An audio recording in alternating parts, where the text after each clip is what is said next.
Švidrigailos vargai.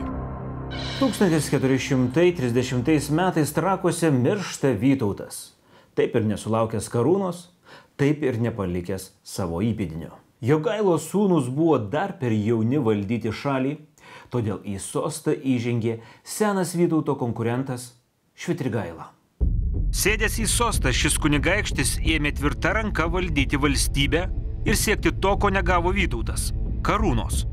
Švitrigaila jau iš karto užėmęs Lietuvos didžiojo kunigaikščio sostą, rodė pastangas. Tos pastangos nebuvo visai rezultatyvios, bet jo tas valdymas buvo nepaprastai trumpas. Bet jis deklaravo labai aiškiai, kad Lietuvai priklauso karūna. Nėra iki galo aišku, kaip Švitrigaila į sostą atsisėdo. Ar pritarus bajorams, ar jį paskyrus Jogailai. Su tuo susijusi įdomi istorija. Rašoma, jog Švitrigaila savo brolį, Lenkijos karalių Jogailą, net buvo įkalinęs Lietuvoje, kol šis jo nepaskirs valdyti ir nepaliks voluinės Lietuvai. Mielas brolau, kodėl tu laikai Podolės žemę, kuri nuo seno yra Lietuvos? Grąžink ją man, o jei nepanorėsi jos man grąžinti, aš neleisiu tau iš Lietuvos išvažiuoti. Natūralu, kad konfliktuojant su Lenkija ir pradedant bičiuliauti su ordinu, galėjo atsirasti nepatenkintųjų. Švitrigaila greičiausiai nesugebėjo išsaugoti savo šitų tokių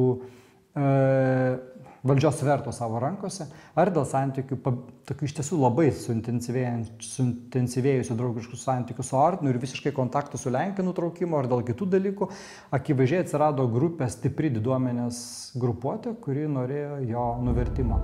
Tačiau daug svarbiau, jog Švitrigaila nebuvo vienintelis į sostą galintis pretenduoti asmuo. Dar buvo Vytauto brolis Žygimantas. Jau buvo aišku, jog kažkas Lietuvoje bręsta, tą žinojo ir Lenkai. Atsiunčiamas diplomatas Laurynas Zaremba. Jonas Dlugošas prasitarė, kad Lenkijos karalių Zaremba nusiuntė tada į Lietuvą, kada jau žinojo, kad Lietuvoje čia kažkas jau pradėjo vykti. Aišku, kad Jogaila, nors Švitrigaila buvo jo jauniausias brolis, tačiau dėl įvairių aplinkybių jų keliai buvo išsiskyrę ir jis buvo nepatenkintas Švitrigailos valdymą. Aišku, kad jis norėjo, kad jo nuvertimo siekia truputį. Bet vis dėlto man manyčiau, kad pagrindinis sprendimas, sąmokslo sprendimas buvo priimtas Lietuvos kunigaikščių ir didikų. Be abejo, kai jie žinojo, kad turi, ir Zaremba turbūt perdavė jiems tą žinią, kad jie turi Lenkijos karaliaus ir kuris oficialiai buvo laikomas ir Lietuvos aukščiausio kunigaikščio Jogailos paramą, be abejo, tas jų pasiryžimas įvykdyti sąmokslą prieš iš esmės teisėtą valdovą tik padidėjo. Ir galiausiai ateina lemtingoji, paskutinė Švitrigailos kaip Lietuvos valdovo diena. Tai buvo 1432 metų rugsėjo 1 diena.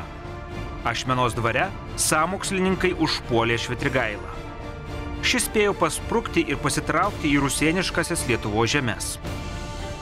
Sąmokslininkai į kunigaikščio sostą pasodino Žygimantą Kęstutaitį, Vytauto brolį, kurį rėmė perversmininkai bei pats Jogaila.